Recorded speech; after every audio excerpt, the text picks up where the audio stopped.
station, what they do for fun when they are on Earth.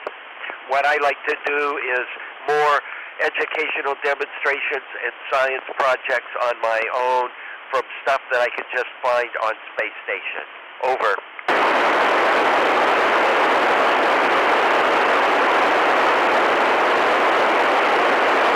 Astronaut training is like going back to college again. It takes 2 years to go through training full-time the year round, which is about equal to a 4-year college degree. And you have study, and you have tests, and you have to work really hard when you become an astronaut. Over.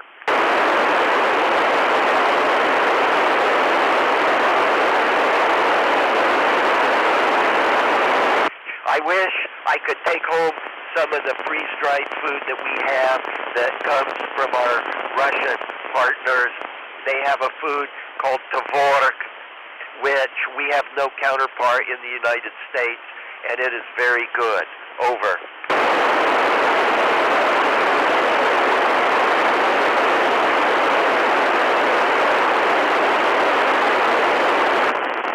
I wouldn't call it painful. It certainly is an emotional ride to go in space.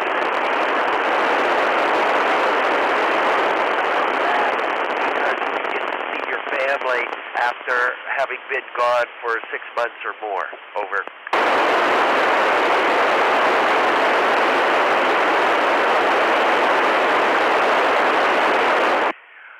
I first thought of becoming an astronaut when I saw John Glenn go in orbit on the Mercury spacecraft, and then I studied really hard in school and realized that I could become an astronaut. Over.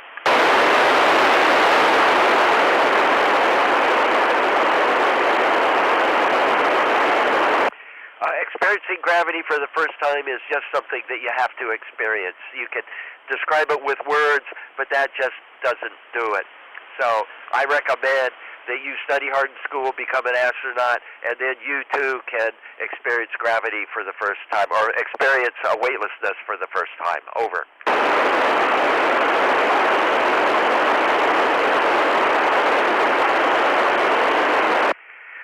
Days move really quickly in space. We work really hard. We have a full schedule, and you start in the morning, and the next thing you know, it's evening time, and it's time to eat dinner and go to bed. Over.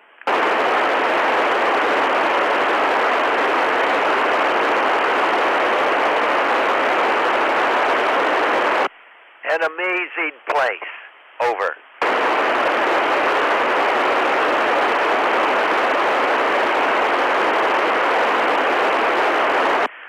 If somebody gets sick or injured, we have a full medical capability here, similar to what would be available in an ambulance or an EMT. And then we have NASA flight surgeons available to talk to if we need anything more than that. Over.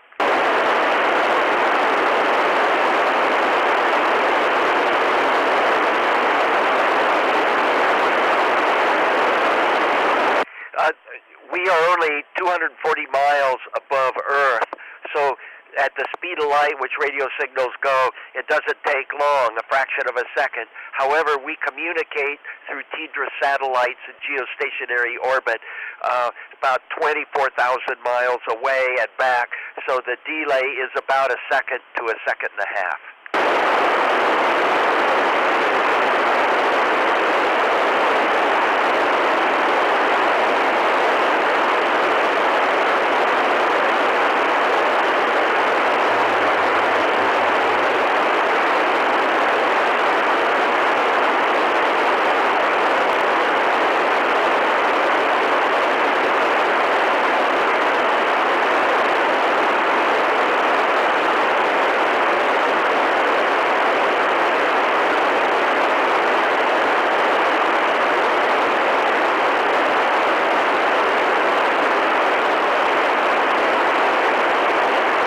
I think it is inevitable for human beings to live on other planets, and the moon is not considered a planet, but it is a planetary body close to Earth, and that's going to be the first place the human beings live and work for long periods of time, sort of like what we do in Antarctica.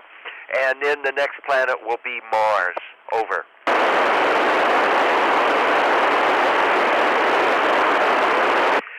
Stars do look different in space. They don't twinkle because we are above the atmosphere, and the twinkling is caused by the atmosphere. And the stars have more color that you can see with your eyes in space than you can when you are on Earth.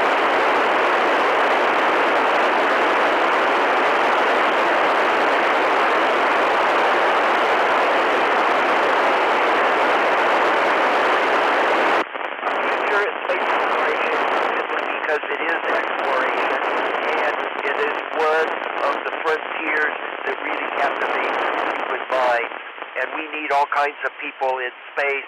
Initially, it will be people with backgrounds in science and math and engineering, but we need to get poets and artists and musicians up in space so that they can experience what it means to be in an orbital environment. Over.